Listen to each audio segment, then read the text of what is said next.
Break के बाद स्वागत है आपका। नैनीताल में उस वक्त हड़कंप मच गया जब क्वारंटीन केयर सेंटर के सामने एक पुरानी इस्तेमाल की हुई पीपीई किट पड़ी मिली। आनन फानन में इसकी सूचना अस्पताल प्रशासन को दी गई, जिसके बाद स्वास्थ्य विभाग की टीम मौके पर पहुंची और पूरे इलाके को सैनिटाइज कराया गया। साथ ही पीपीई किट को पैक करके जांच के लिए टीम अपने साथ ले गई।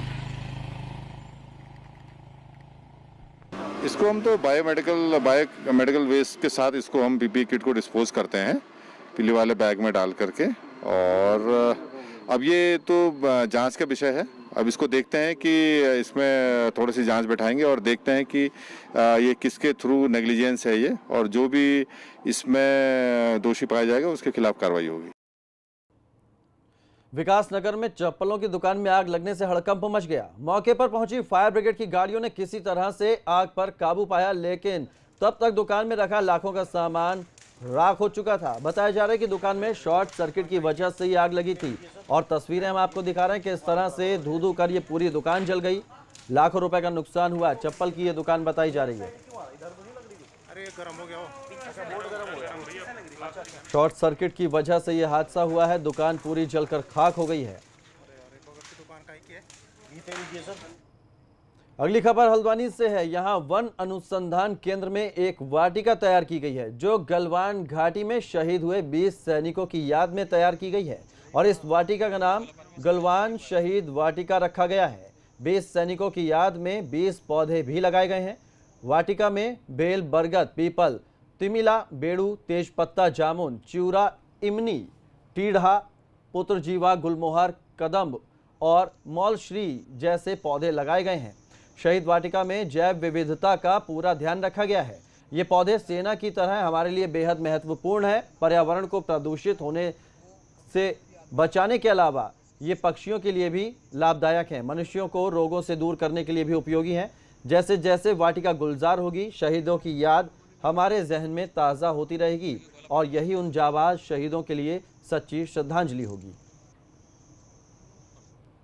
चूँकि इसमें पीपल है, बरगद है, कदम्ब है, बेल है, ये अधिकतर सब फलदार पौधे हैं। साथ ही साथ इनका पर्यावरणीय संतुलन को बरकरार रखने में भी इन पौधों का बहुत बड़ा रोल है। फाइकस की बात अगर हम करेंगे, पीपल और बरगद में बहुत सारी इसमें बेरीज लगती हैं। चिड़िया इसको बहुत अच्छी चाव से खाती हैं। इन पेड़ों में अपना घोंसला भी बनाती है। तो ऐसे पौधे सब रखे गए हैं जो लॉन्ग टर्म्स तक जिनका यहाँ पर अस्तित्व रहे।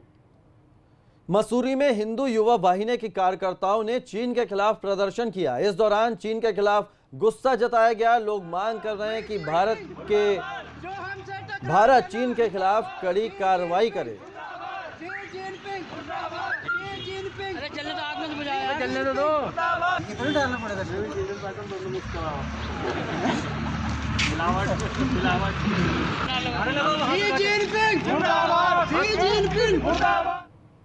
केदारधाम के आसपास मौजूद गुफाओं में दर्शन के लिए लगने वाले टैक्स पर साधु संतों ने आपत्ति जताई है। साधु संतों का कहना है कि वो सदियों से गुफाओं में ध्यान करते आए हैं। ऐसे में टैक्स लगाया जाना ठीक नहीं है। गुफा में ध्यान के लिए चुकाने होंगे पैसे। अब गुफा में फ्री में नहीं होगी एंट्री। साधु संतों को भी नहीं मिलेगी फ्री में एंट्री।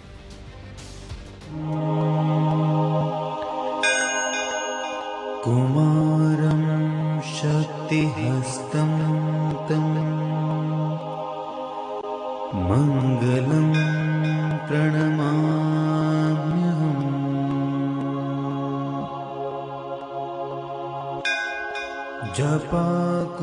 ये तस्वीरें उस समय की हैं जब प्रधानमंत्री मोदी केदारनाथ धाम आए थे और उन्होंने ध्यान गुफा में एक रात बिताई थी।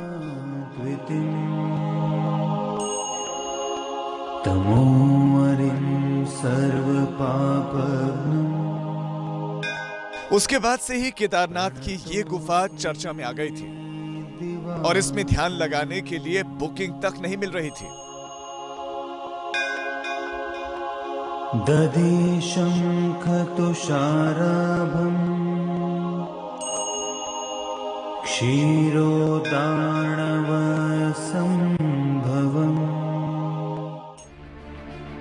केदारनाथ में गरुड़ चट्टी के अलावा कई जगह पर ऐसी ही ध्यान गुफाएं हैं जिसमें यात्रा सीजन के दौरान साधु संत तपस्या करते हैं। लेकिन देवस्थानम बोर्ड के गठन के बाद अब ये गुफाएं सरकार के कंट्रोल में आ जाएंगी, जिसके बाद साधु संतों को इन गुफाओं में तपस्या करने के लिए पैसे चुकाने पड़ेंगे। जाहिर है साधु संत इसका विरोध कर रहे हैं।